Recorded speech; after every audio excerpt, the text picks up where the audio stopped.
Shajesre. I'm going to show you how we tie karate belts, and I'm going to show you two methods.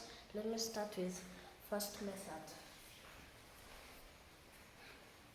First, take it well. Take right hand and you put it down and you tie it very hard so that it can't go out anytime. And after you do like this, you take this one which is down, and after you put it here up. And this is the first method that I used. Stop.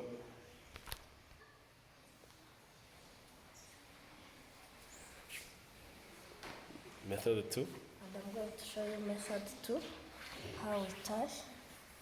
I'm going to take this one, and I take this one on the left. I put it here.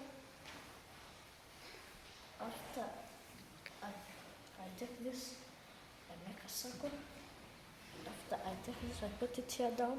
And after I see if it is rolling, I do like this. I take this one, which is down.